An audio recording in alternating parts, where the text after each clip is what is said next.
I should say there are a lot more experts, maybe much more good experts who are sitting here today. And I'm sorry I was not waiting, but it is a schedule. But I also like the previous session a lot because that was giving us a lot of insights into what we are going to face just after a couple of days. Okay. So today, when we come to digital immunity, we'll also, what we are going to speak here, what we are going to try to jointly explore, I would say, is Sir was speaking a very good about, or I would say very good insights about how the data should be collected and what are the consequences if we are losing this data as an organization or as a stakeholders, and what does the consent matters here. So here, maybe for the next 20 minutes, we'll just explore how we can secure those data, right? Or how we can immobilize or how we can vaccinate our systems, right? Because we are trying to link it with an immunity case. So how we can vaccinate our systems so that that is not going to jump out or that is not going to be ending up in hands of some adversaries here. So that's what we'll try.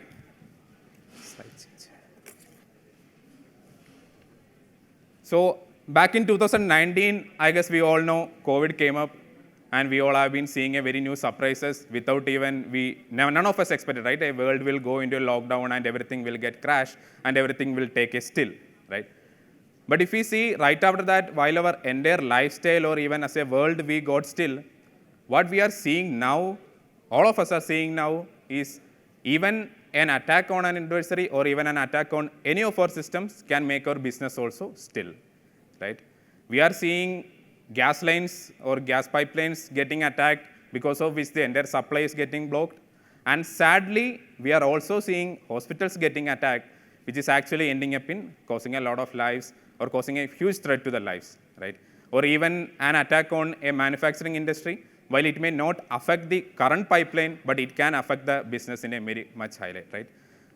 So once that came into our lifestyle, all of us, maybe all of us in the sense, the people who are working in the medical industry during that time, joined hands together and came up with a vaccine, right? So similarly, it is high time for us to, when we look into the digital world, at least all of us who are sitting here are concerned with privacy, concerned with compliance, concerned with security, concerned with the digital infra. So it's high time that all of us come together and create a kind of vaccination, right? But one difference is, while you can vaccinate a virus or any kind of threat that is coming to the life by having one single solution, but in security there is no single solution, or in data, when we come to the data or infrastructure or the digital world, there is no single solution which can solve all our problems, right? So we need to depend upon multiple solutions, we need to depend upon multiple vendors, we need to depend upon multiple strategies, and it's all about the practice which all of you have been doing for years and years and years, right? So this is just to give a brief overview, like how much the expense that have been grown up because of an attack on an infrastructure, because of an attack on any critical infrastructure, because of the attacks that is happening across the world, right? So it's a very exponential spike, which is even expected to go above and beyond.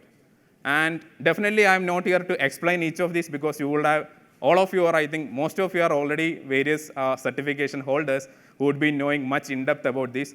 But just to highlight a fact that I kept this particular thing here is that it is not unknown to us what we are facing today, or how an attack is coming, or what are the threats that we are seeing. It is not unknown to any one of us, right?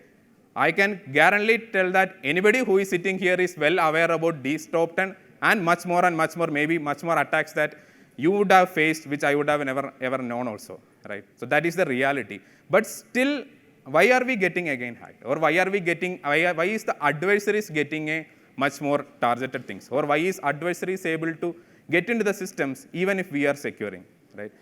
So I think even the Pratik also in the morning was also telling, while the adversaries are joining hands, while the adversaries are collaborating, while the adversaries are trying to attack by having various kind of partnerships, it is high time that we also think about coming together for creating an immutable system, or coming together to have a kind of defense by utilizing various tools and techniques and all, right? This is something which, again, to give an insight, right, how much, as when we take the context of India, right, how much we are seeing the threats coming in, how much these impacts have been creating, right? So these all are been known for all of us, how we got badly targeted, even though we have a lot of security in place. This is something just to give an overview. It started by 23 November, right? But even after a time, even after going to the December also, we were not able to bring the systems back. Right? That is something which is very concerning, because we can't never tell that nobody is going to attack us or nobody is going to target anybody. That is not in the hands of us. But if it comes, how prepared we are to bounce back, how prepared we are to prevent it, or even if we get impacted, how quickly we will come out, right? That is something I think as a team or as a whole, as a community, which we should be safeguarding. This is just to give few insights or few scribbles. These are the some of the dark forums screenshots from where the data, which just as Sarah has been speaking about the personal data and about the concern and about the things which we are collecting due to various reasons for the business and the purposes, how these are being sold and how easily it is available for anybody now.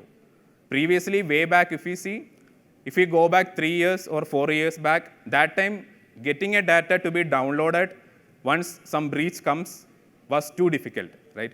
People were not able to find out. People were not sure, okay, it is dark web. It was a kind of myth. People were not sure where we should go and get the data. But now, anybody, literally anybody, even the script kiddies, even many of the, I have seen kids who have been in the +2, right? But who are reading all the blogs, know how to go and get the data once it is get hacked, because they know where they can find the data, right? And most of the times, while there are many forums where this is being sold for money, but there are people who are buying it and then again selling it without even money, just for the sake of causing harm to the business. So that is the reality which we are seeing. This is again just to give an overview like how crucial it is or how more we are impacted across all the lines, right? This is something which I personally faced, right? So in one of the firm, we were doing an incident response because they got impacted by a ransomware incident, right? So we have been investigating it. It has been 2 days since we have been called there after they got a hit. And once we are starting the investigation, right, then everybody was in a concern that, okay, the network is kind of getting back and there is no remnants that got exist, right? So we do revalidation, we do see what happens, we do see what are the current communications which is trying to attempt. Then this is something which we got from the ransomware attacker through the email of that particular firm itself. So the details I have masked. But this is the level at which the adversaries are attacking, or this is the level at which the adversaries are currently capable enough, right? And one thing very sad is like, while we as a protectors or we as a defensive systems, we have budget concerns, but these attackers are not having any kind of budget concerns in place. So that is something which is, again, making them more and more powerful. And we have long process of procurements, but for the attackers to procure something, they just need to go and pay some Bitcoin and get a tool, right? So that is something which is, again, pushing us back whenever we are trying to go front and face these attacks. So this is just to give a linkage, like how we can, maybe for the, how we can relate the current digital immunity when we relate it with the, our biological immunity, right? So if we speak about the recognition, we know the body can identify once it identifies a kind of virus or any kind of third-party bodies that is coming into our body. And of course, there are doctors and all. I'm not that prominent to talk about the medical things here. But of course, when it comes to the digital thing, that is something which we call all as detection and how we are able to identify those, right? Then, of course, the learning, our medical history, there are some MDR or medical data records and all, which nowadays when we go to any of the most of the hospitals, we don't even need to take the huge amount of books and we are not seeing, right? We just need to give an MRD number or something and they have the entire data with them.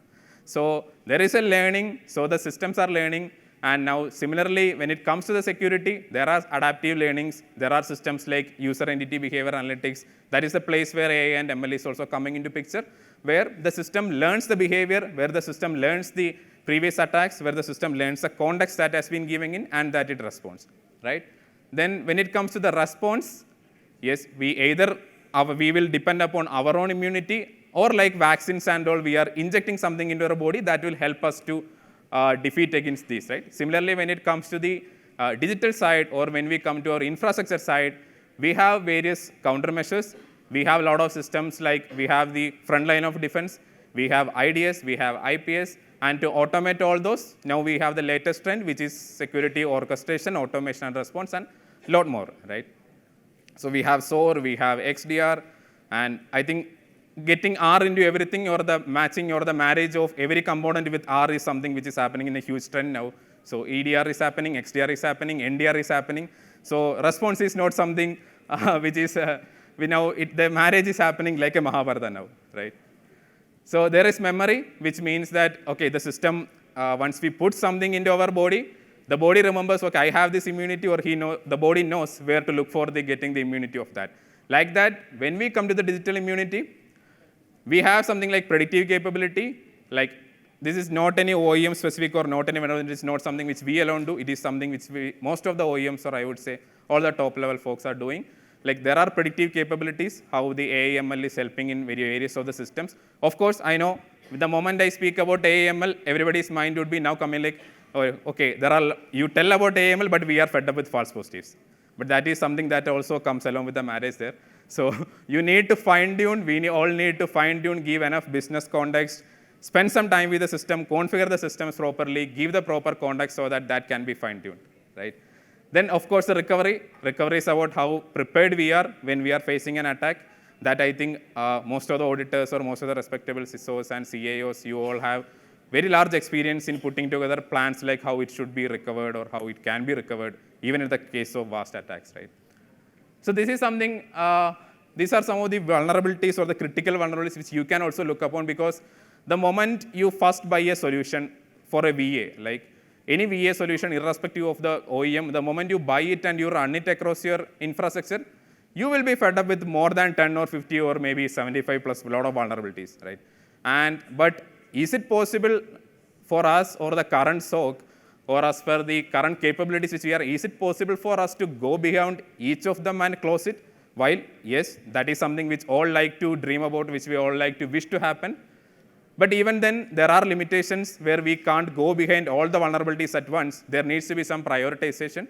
So one thing that I want to convey is, like, rather than we just look upon the CVE score or CVSS score, why can't we also look at something like, I think the current latest version, 2-3 days or 1 week back only, there is one more standard is upcoming, like EBSS score is also coming up. I think the latest version got upgraded to 2.3, which is again giving you a context of, there is a vulnerability which could be having 10 point or 9.8 or 9.5 severity as a point, right? But you need to give more priority to something that is being exploited in the wild already, or which is already currently being exploited in the wild, right? Because there, the adversary already has the weapon with him, or the adversary already know what is the way to get out of this vulnerability, right? So a prioritization in your general practice, even if it comes to vulnerability, even if it comes to closing the open points, needs to be done. Then, of course, we need to have a zero blind spot approach, right? And because getting visibility is the main thing. Getting visibility into every nook and corner is something which we require if we need to tactically beat these attackers, or if we need to have 100% immunity there. Getting the visibility out of the system, getting each and every component, whether it is your legacy system, irrespective of whether it is your IP cam or is a DVR system, or even the smart projector, or even our biometric lock, or even our biometric systems that we are having, getting the visibility of it is something which is more prominent. That is why it is not just SIM I have written there. So basically, one approach or one thought that we have seen across is, once we have a SIM, okay, we get the visibility, or we are dumping all the logs into the system, so we are getting the visibility. But is it right or not? Absolutely not, because there are systems like a lot of smart devices, right? We have these kind of smart projectors, we have smart video walls, we have smart TVs which are coming with native OS in it. Many of them are Android-based, while many of them are various other proprietary-based ones, right? And we have a lot of cameras which we are having. We have a lot of smart components like sensors in our data center. Right next to our servers itself, we will be having some of the smart sensors, right? Are they equipped to have the proper logging which will allow you to detect some intrusion happening? No, because these are not created with security in mind, or these are not created with a focus of having a security logging in mind. But can we get logs from that? While to an extent, like some of them will allow you to take the logs, or will allow you to forward the logs at least, while some of these smart components are not having the capability of logging. So that is where you require something like an NDR, that is a network detection or response, which takes the raw traffic and then will create a lot of analytics above it, will allow you to have a 360 visibility. So even if you have a SIM, even if you have an EDR in place, then having something to get you visibility on the network level as such, because for these kind of legacy solutions are there, and of course, a lot of OT security tools will not allow you to put any agent, which is diverging from the portfolio. Like you cannot put an agent in many of the OT security systems. And some of them will allow you to forward the logs, while some of them may not have the proprietary logging format only being enabled, right? This is something which all of us are seeing. So having a 360 visibility across your logging mechanism, across your network, that is something which NDR can help you. That is a network detection and response. And SIM, all of you know, I will not even touch upon that because that is going to be, again, time consuming, and you all know much well about that. Of course, the SIM industry itself got created even before I born, so there is no meaning in me speaking about it. So there is UEBA, which is a user and entity behavior analytics. So that means all the user-based behaviors, all the user context is being fed into the system. And this is something, the moment I speak to UEBA about anybody, today morning also I met one gentleman here. The moment we speak about UEBA, people are taking aback like, yes, UEBA is good, sir, but UEBA is full of false positives. So UEBA will be full of false positives even in future also, until and unless we fine-tune the system, we give the proper enough business context, we fine-tune and granular select, this is what I want to monitor, this is what I'm expecting from this particular rule. There is no pointing in enabling, okay, this particular OEM is giving me 4,000 out-of-the-box detections for UEBA, so this is the best one? Absolutely no. Because out-of-the-box is something which is very generic, and we all know, and maybe you all can second it, because when it comes to any organization, we have our own policies, we have our own legacy routes, and we have our own compliances in place where much before the response, much before the security, compliance is coming as a first part, right? So UEBA is something which gives you visibility into the user on the basis of the behavior, because a SIM can, most of the SIM can only give you on the basis of a signature-based detection. So to give a context to the user, to give you user-based visibility, UEBA is there. Then EDR, of course, all of you know, endpoint detection and response, it's a glorified version of the AV or an antivirus agents being there. SOAR is security orchestration automation response. I think I heard the SOAR being mentioned in the second session here as well, for the fast and compliance, for ensuring the time, for reducing the MDTD, MDTR, which everybody is telling. And then NDR, we just explained, right? Then, of course, behavior-based threat detection, because all the correlation rules that you have fed into the SIM, it can help you to detect something which has happened in the past. Because you know this is the scenario or this is the case, if which got matches is going to be a threat for me. Or you know, if my policy is being changed, or if this is the use case that I am creating for my organization, if it goes upon, or if it is getting deviated, I'm going to be in bad shape. But that is all on the basis of hypothesis, if we call in the basis of threat hunting, or if you call in the basis of the secure SOC terminology, that is hypothesis or something which we are believing. But that alone cannot prevent us, because the APTs are getting more and more advantages. They are having more and more capabilities nowadays, right? So how we are making use of the AI, they also know how to make use of it. How we all are using ChatGPT, the same is available for them. Maybe even before we brought the premier version, they would have already bought a lot of premier version there. So they all are also using the AI. So we need to have some kind of behavior-based detection in place where you can get that level of visibility, even if it is coming out of the picture as well. Then, of course, something which all of us require from a SOC perspective, having a single pane of glass visibility. So in SOC, most of us, or maybe let's say, or at least many of us, right, would be having 6 people at a shift, or let's say 10 people, 15 people, but we have more than 20 or 25 plus tools. How can we expect a person to go back to the firewall console every day and see, okay, what is the firewall is alerting? How can we expect a man to, or any human being, right, to see, okay, there is a alert from the EDR coming and telling me that there is a new process getting spawned, which is not yet being there, right? But my perimeter firewall, which is sitting in the perimeter, is again telling me that, hey, there is an SQL injection attempt that is happening to your WAF, right? How can we correlate this when we are getting hundreds of alerts, right? So that is not going to be possible. Monitoring every system by going into each console is not again possible. So we need to have a single pane of glass visibility across the digital infrastructure or across the network. And that should also integrate with all your systems, and that should also bring you the visibility of the alerts which are generated by other systems, and should also give you the correlation capability when it, right? Then, of course, continuous vulnerability and patch management, because that is something which is always unavoidable, because every Tuesday, there are Microsoft Tuesdays that is happening, or every day, every day one or other patch is being releasing, one or other vulnerability is being identified. And again, the problem, we may have budget constraint to buy a certain patch or buy a certain tool which will, or even take a support, because what trend we are seeing is, since some of the open source solutions are coming up in a good way, people are going to a trend of having open source solutions just being equipped or just being purchased and made above and make it as a part of the infrastructure. While I'm not against open source, I'm one of the, personally I'm very well with open source. I love to be an open source community, we are doing it as well. But the fact that when it comes to enterprise, people are taking open source, but not taking the enough support which will allow them to mitigate, to have, let's say, one vulnerability is identified, who is going to provide you the patch for that, right? So that is something which is again questionable. So continuous vulnerability and patch management is something which is very required to be in place, even if you have all these systems. Then external attack surface management, there are a lot of tools, there are a lot of OEMs in the same segment, because while we protect everything from the internal view through SIMs or UEBA, NBAD or EDR, it is still important to know what an attacker is seeing from outside, right? If an attacker gets inside and seeing, that's another story. But what an attacker is able to see at the first place from outside, that is something which we are calling as external attack surface monitoring, which will help you to have a comprehensive picture of what is happening inside through the other security set of tools, and the external attack surface monitoring will give you visibility how your external surface is getting changed, right? Then, of course, least privilege by design. That is something I think lot of the organizations are nowadays being taking. People call it with zero trust and lot of things, because zero trust is not a product. It is a practice which all of us need to do, or which all of us are doing.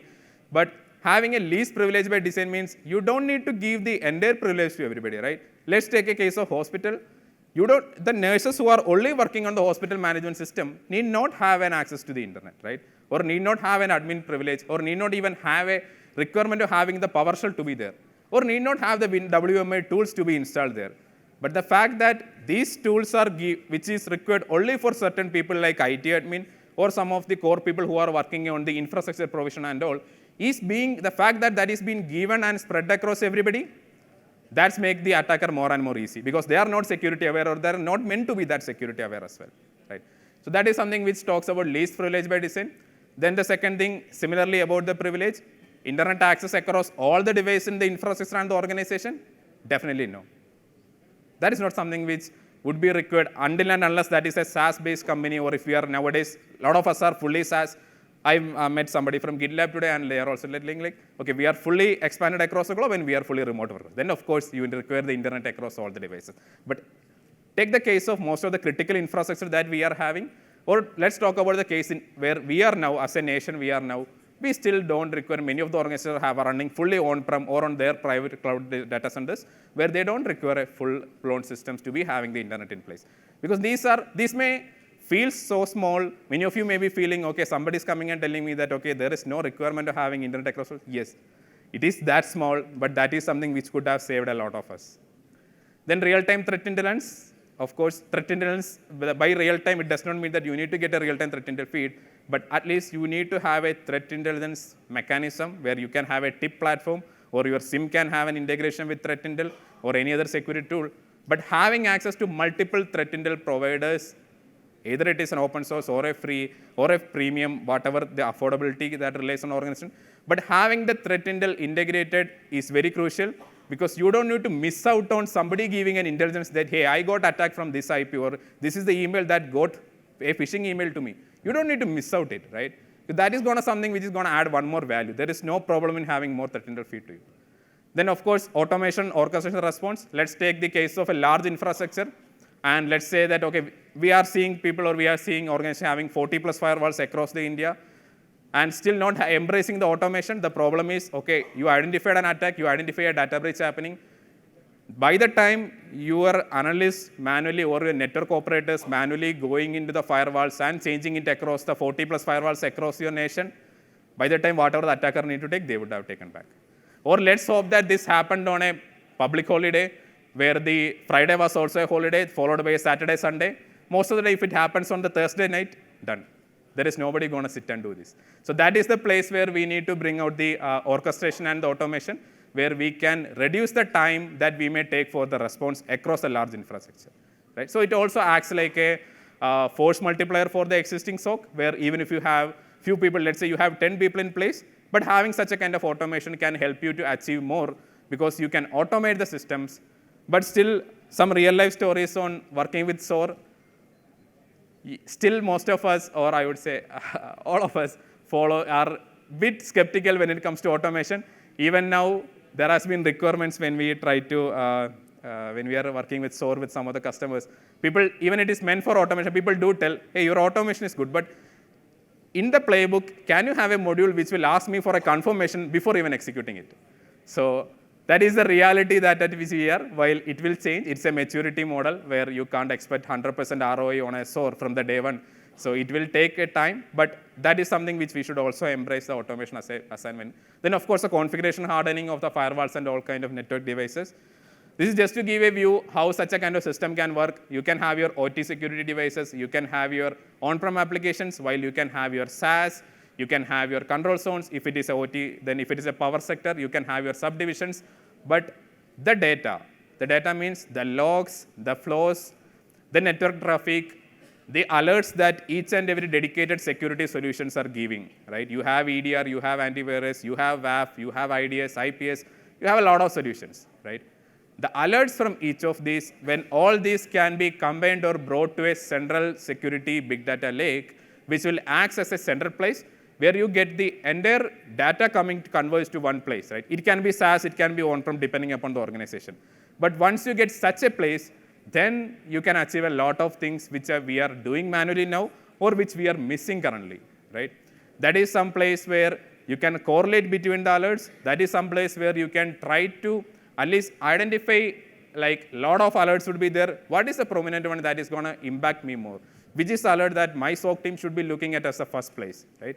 So it will help you to bring the data. Data can be brought to security data lake through various tools. You can have proper SIM, which helps you to bring these kind of visibility. Or you can have analytics tool. You can have big database analytics tools, right? That also help you to normalize and enrich, right? When it is about SIM, it is not only about just dumping the logs to a system. It is not only about complaints. You need to enrich the logs, right? What is happening is what I am seeing majorly when we go to many of the places is people are doing the enrichment in the mind. Until and unless you do your enrichment, okay, at the moment that you get a logs from 5 sources, this belongs to HR department, right? Or this belongs to the nursing department. Or this belongs to my critical security department, right? Or these are the servers or these are the systems which I am having where it is the most critical server serving. Until and unless this context is being fed to any system you are using, irrespective of whichever OEM you are.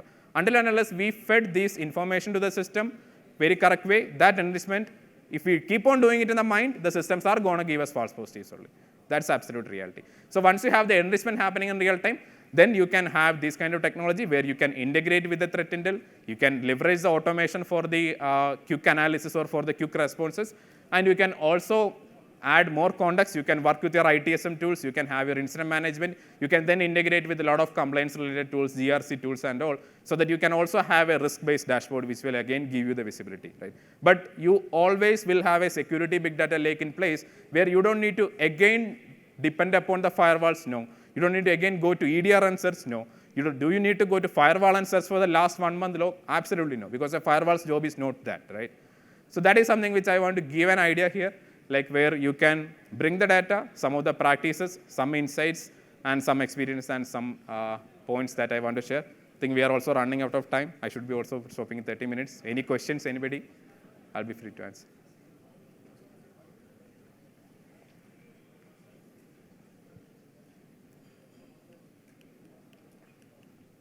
Check.